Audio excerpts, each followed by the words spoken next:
La humanidad es insensible. Se llama Septiembre 15. Adopte un banquerito. En el año 2008 fue aquí que la bolsa de trabajo. Días histéricos, días históricos. Los banqueros, que son los más peligrosos asaltantes de bancos, habían depositado sus empresas, aunque jamás fueron firmados por las cámaras de vigilancia y ninguna alarma sonó.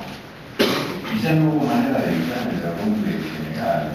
El mundo entero se desplomó y hasta la luna tuvo miedo de perder su trabajo y verse obligada a buscar a sus hijos.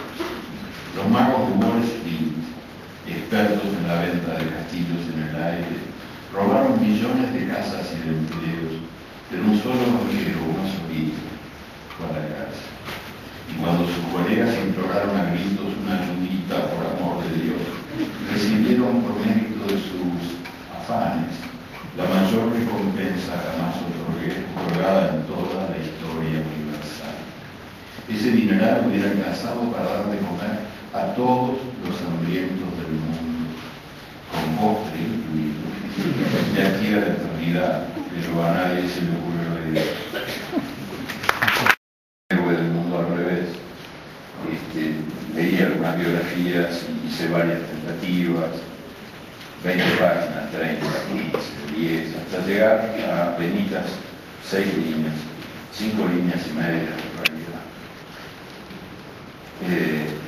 En mayo 23, el 23 de mayo de 1937, murió John D. Rockefeller, dueño del mundo, rey del petróleo, fundador de la Standard Oil Company. Había vivido casi un siglo. En la autopsia no se encontró ningún escrúpulo. Hoy, septiembre 28, es el Día Internacionalmente consagrado al derecho humano a la información. Quizás sea oportuno recordar que un mes y pico después de las bombas atómicas que aniquilaron Hiroshima y Nagasaki, el diario The New York Times, uno de los más prestigiosos del mundo, quizás el más, desmintió los rumores que estaban asustando a la humanidad entera. El 12 de septiembre de 1945, el diario publicó en primera página un artículo firmado por su redactor en temas científicos, William Lawrence, un artículo que salía al encuentro de las versiones alarmistas, que aseguraba que no había ninguna radioactividad en esas ciudades arrasadas y que la radioactividad no era más que una mentira de la propaganda japonesa.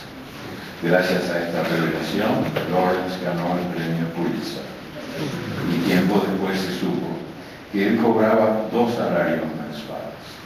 El New York Times le pagaba uno y el otro salario corría por cuenta del presupuesto militar de los Estados Unidos. No lo pasaba nada mal el redactor científico. Este hombre de una honestidad indudable.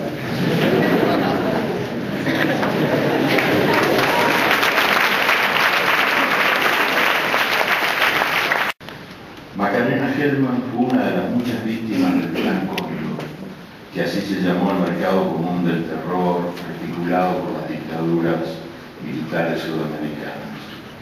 La madre de Macarena estaba embarazada de ella cuando los militares argentinos la enviaron al Uruguay por algún intercambio de favores. La dictadura uruguaya se hizo cargo del parto, mató a la madre y regaló la hija recién nacida a un jefe policial. Ahora Macarena no consigue recordar ni una sola noche de paz, ni una sola noche de paz en toda su infancia. Ella dormía atormentada por la pesadilla que se repetía noche tras noche. Unos hombres armados hasta los dientes se metían en su cuarto buscándola y ella se escondía bajo las frazadas y despertaba llorando. Macarena no entendía esa pesadilla inexplicable hasta que conoció años después la verdadera historia de su vida y supo quién había sido su madre verdadera, de la que nada sabía, una militante del movimiento estudiantil argentino perseguida por la cacería militar que por fin la había atrapado y la había enviado a la muerte. Y recién entonces, ya crecida, ya mujer, Macarena descubrió que allá en la infancia ella había soñado los pánicos de su madre que en el vientre la estaba modelando mientras huía de esos hombres armados hasta los dientes.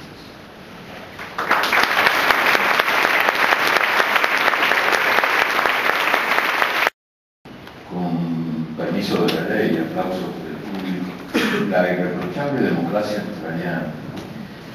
Y esto viene a cuento a propósito de lo que sabemos y lo que no sabemos, de lo que ocurre en el mundo, ¿no? La cantidad de cosas ocultas es una realidad que viene siempre muy mentida, muy disfrazada.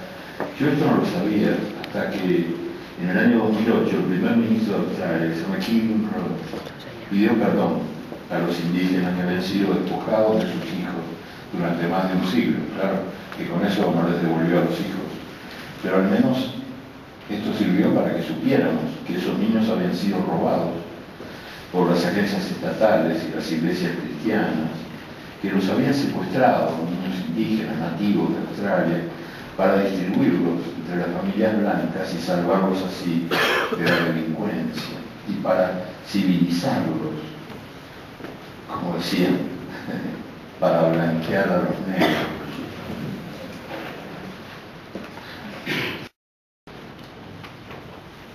El coronel Antonio Vallejo Nájera, psiquiatra supremo en la España del generalísimo Franco, había sentenciado: el marxismo es la máxima forma de patología mental. Él había estudiado en las cárceles a las madres republicanas y había comprobado que tenían instintos criminales para defender la pureza de la raza ibérica, amenazada por la degeneración marxista y la criminalidad materna.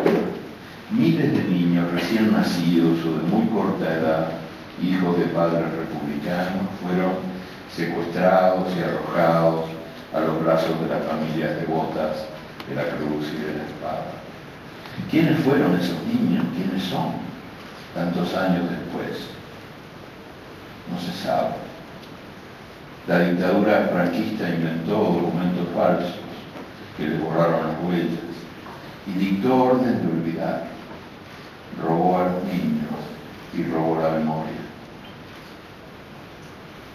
Hubo otras herencias del franquismo, ¿no? Por ejemplo, una que robó una patria, la patria saharaui.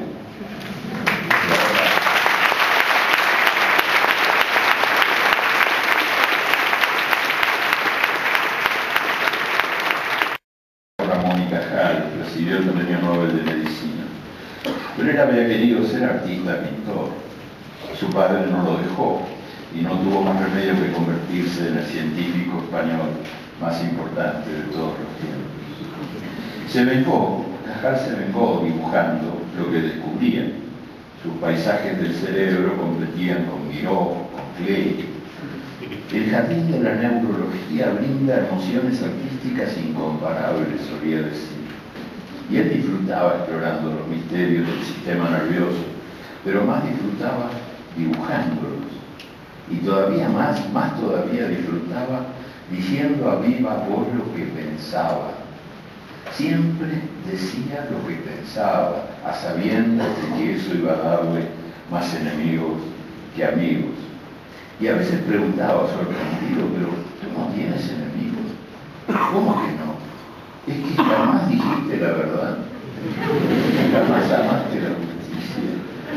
Y eso me recuerda algo que escribió uno de mis maestros norteamericanos, gran amigo de Mark Twain, Ambrose Bierce, gran escritor, que escribió: quien no tiene enemigos no merece tener amigos. Imperdonable, mayo 10. El poeta Roque Dalton era jodón y respondón. Nunca aprendió a callar ni a obedecer y ejercía un desafiante sentido del humor y del amor. En la noche de hoy, mayo 10 del año 1975, sus compañeros de la guerrilla de El Salvador lo mataron balazo mientras dormía. Criminales. Los militantes que matan para castigar la discrepancia son tan criminales como los militares que matan para perpetuar la injusticia.